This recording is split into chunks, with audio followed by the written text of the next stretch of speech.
I found the text 6 days before our wedding. 200 guests. A $10,000 venue. And screenshots that made my hands shake so badly I dropped my phone. What I did next made sure nobody at that church would ever forget her name. This isn't just a story about catching a cheater. It's about what happens when someone underestimates your intelligence, your patience, and your access to a church sound system. You're going to learn exactly how one woman turned the worst week of her life into the most satisfying moment of justice she'd ever witnessed. And why sometimes the best revenge is simply letting the truth speak for itself. My name is Jessica. I'm 32 years old, and up until 6 days before my wedding, I thought I knew exactly who I was marrying. Michael and I had been together for 4 years. We met at a friend's barbecue, one of those perfect summer afternoons where everything just clicked. He was charming, attentive, successful. He worked in finance, made good money, treated me like I mattered. Or so I thought. The wedding planning had been intense. We'd chosen St. Catherine's Church because that's where his parents got married. The reception was at Riverside Manor, overlooking the water. My dress cost $3,000. We'd invited 215 people. I'd spent a year planning every detail. Michael had been distant lately. Working late more often. Phone always face down.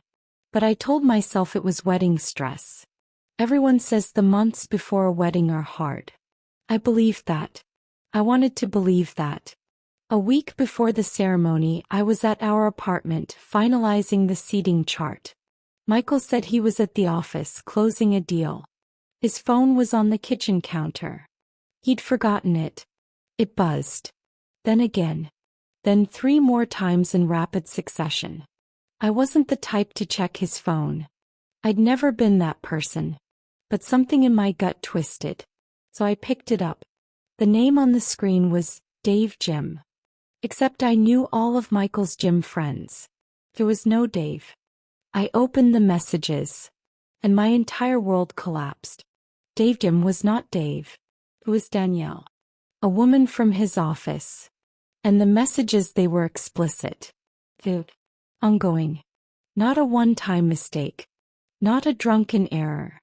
This had been happening for 7 months. 7 months. While I was choosing flowers. While I was tasting cakes. While I was addressing 200 invitations by hand. I sat on the kitchen floor and scrolled. Every message was worse than the last. They had pet names for each other. Inside jokes. Plans to meet up. And then I found it, the message that made my blood turn to ice. Can't wait until this wedding is over and we don't have to sneak around anymore. He was planning to marry me anyway. Not because he loved me. Because it was convenient. Because 200 people were coming. Because backing out would be embarrassing. I screenshot everything. Every single message.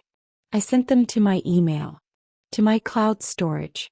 To 3 different places. My hands were shaking but my mind was crystal clear. Then I put his phone back exactly where he'd left it. Went to the bedroom. And sat in the dark thinking about what to do next.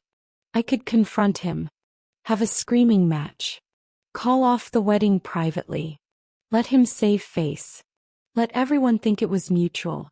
Cold feet. Bad timing. But then I thought about Danielle's message. About 7 months of lies. About him standing at that altar knowing he'd been betraying me the entire time. And something inside me shifted. Well, if he wanted a wedding, I'd give him a wedding. But not the one he was expecting. Over the next 2 days I acted completely normal. Smiled. Talked about last-minute details. Confirmed vendor times. Michael had no idea I knew anything. I also did something else. I called my maid of honor, Rachel. Showed her the screenshots. Watched her face go from confusion to fury in about 3 seconds. She said what everyone says. Call it off, expose him, burn it all down. But I told her my plan. And after a long pause she smiled. A slow, dangerous smile. You're absolutely sure about this? I nodded. Then let's make sure everyone remembers this wedding. The night before the wedding, Michael came home late, smelling like perfume. He kissed my forehead, told me he loved me, said he couldn't wait to marry me tomorrow. I looked him in the eyes, and I lied right back. I can't wait either. That was the moment I knew I wasn't backing down. He'd had 1,000 chances to tell me the truth, to be honest, to call it off himself. He'd chosen this, so I would too. I stayed up all night. Not from nerves. From preparation. Rachel came over at 2 in the morning with her laptop. We worked in silence, putting the final pieces together. By sunrise, everything was ready. The plan was simple, elegant, devastating. St. Catherine's Church has a beautiful sound system. It's used for services, for choir performances, for wedding ceremonies. And it has a projector screen that drops down behind the altar. Normally, it's used for hymn lyrics during services. Tomorrow it would be used for something else entirely. Rachel's cousin worked as the church's audiovisual technician. For $200 and the promise of anonymity, he agreed to help us. He'd set up a presentation to autoplay at a very specific moment during the ceremony. The ceremony would proceed normally. Processional. Readings. Vows.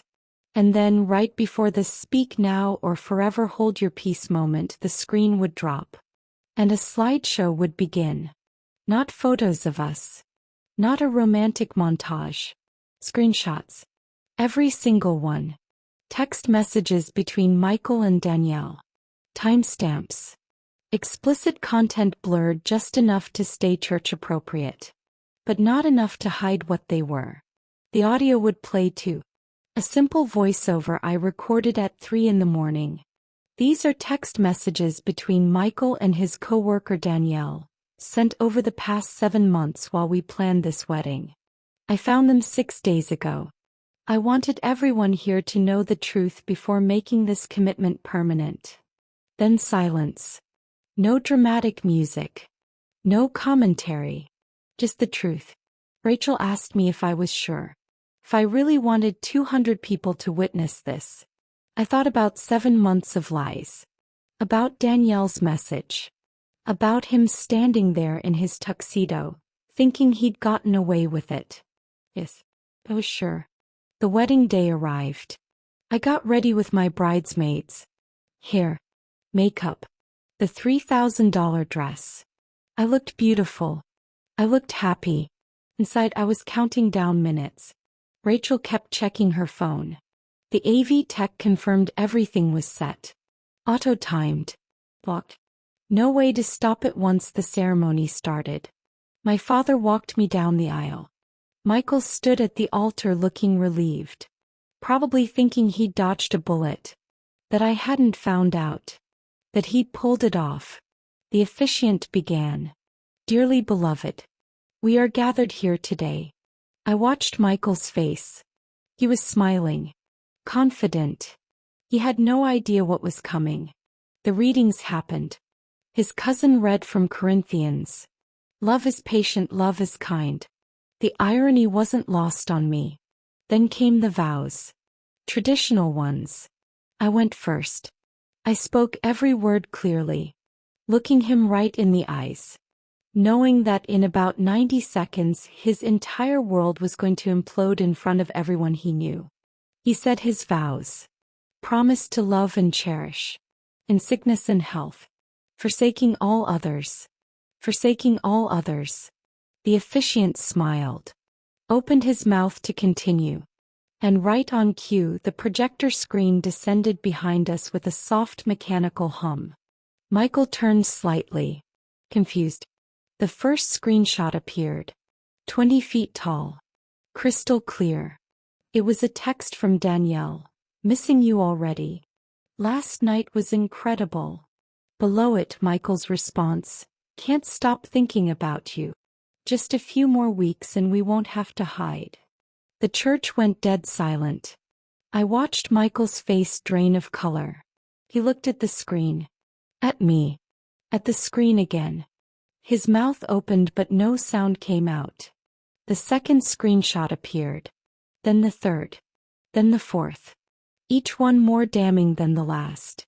Timestamps showing they overlapped with engagement parties, bridal showers, rehearsal dinner planning.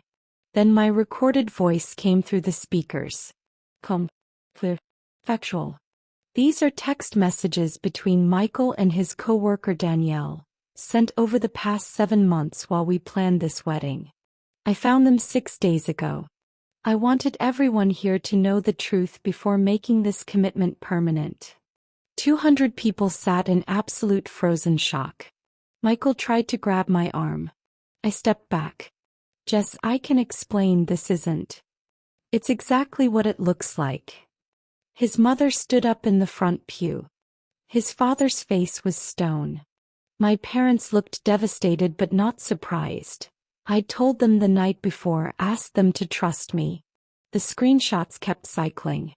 The messages kept displaying. 7 months of betrayal playing out in high definition behind the altar of St. Catherine's Church. Someone in the back started crying. I think it was his grandmother. The officiant just stood there, frozen, clutching his Bible like a life preserver. Michael turned to the crowd. Tried to say something. But what could he possibly say? The evidence was literally projected behind him in 20 font letters. Danielle wasn't at the wedding. She hadn't been invited. But someone pulled out their phone. Started recording. By that evening it would be everywhere. I picked up my bouquet from where I'd set it on the altar. Looked at Michael one last time. I really did love you. That's the saddest part of all this. Then I turned. Walked back down the aisle. Head high. Dress flowing. 200 pairs of eyes watching me leave. Rachel followed. Then my other bridesmaids. My parents. The church emptied behind me, leaving Michael standing alone at the altar with his lies displayed in high definition behind him. Outside I took off my veil. Handed it to Rachel. And laughed. Not because it was funny. Because I'd actually done it. Because he'd stood there and watched everything unravel exactly the way he deserved. The fallout was spectacular. Michael tried calling, texting, showing up at my apartment. I blocked him on everything. Changed my locks. My father had words with him, the kind of conversation fathers have with men who hurt their daughters. Michael stopped coming around after that. Danielle got fired. Apparently dating a colleague who was actively engaged violated several company policies. He knew.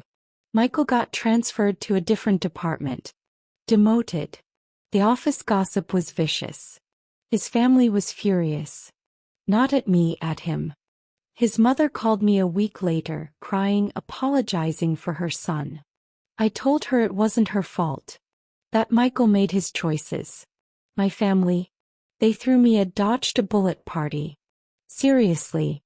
My sister made a cake that said, "Congratulations on your freedom," in pink frosting.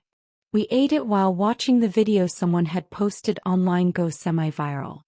30,000 views in 3 days. The church refunded half my deposit. The venue refunded nothing, but honestly I considered the $10,000 loss worth it for the satisfaction of watching his face when that screen came down. Some people said I went too far. That I should have handled it privately. That public humiliation was cruel. But you know what? He had 7 months to be honest. 7 months to not betray me. 7 months to call off the wedding himself. He chose to let me walk down that aisle thinking I was marrying someone who loved me. I just made sure everyone knew who they were really watching get married. 2 years later I'm engaged again.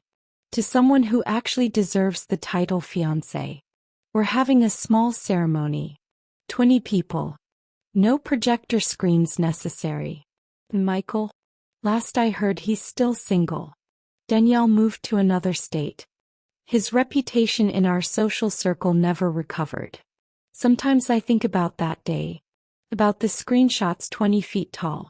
About 200 people's faces. About walking out of that church with my head high. And I don't regret a single second. If you take anything from this story, let it be these lessons. First, documentation is everything. Screenshots, timestamps, evidence. Without proof, it's he said, she said. With proof, it's indisputable truth. Second, trust your gut. I knew something was wrong for months. I ignored it because I wanted the fairy tale. Don't ignore red flags because they're inconvenient. Third, you don't owe anyone your silence. People who betray you bank on your embarrassment keeping you quiet. Sometimes the most powerful thing you can do is refuse to protect them from the consequences of their own actions. Fourth, public accountability works. Would Michael have faced any real consequences if I'd called it off quietly? Probably not. He would have told people I got cold feet. That it was mutual. That he was the victim. Hard to play victim when the evidence is projected behind you. Fifth, know when to walk away. I could have stayed, screamed, made a scene. But I said my piece, presented the facts, and left. Sometimes the most devastating thing you can do is simply leave them standing in the mess they created. And finally, revenge doesn't have to be elaborate. It doesn't have to be illegal or unethical. Sometimes the most satisfying revenge is just making sure the truth comes out. Especially when the truth is damning enough on its own. So to recap, I found texts 6 days before my wedding. Spent a week planning the perfect revelation. Let the ceremony proceed normally until the exact moment truth mattered most. Watched 200 people see exactly who he really was. And walked out of that church with my dignity intact while his reputation burned behind me. The best part? I didn't have to say much at all. I just let his own words speak for themselves. Turns out that's all it takes sometimes. The truth presented clearly at exactly the right moment. If this story resonated with you, if you've ever been betrayed and wanted justice, share it with someone who needs to know they're not alone. Sometimes the most powerful thing we can do is simply refuse to protect people from the consequences of their own terrible choices.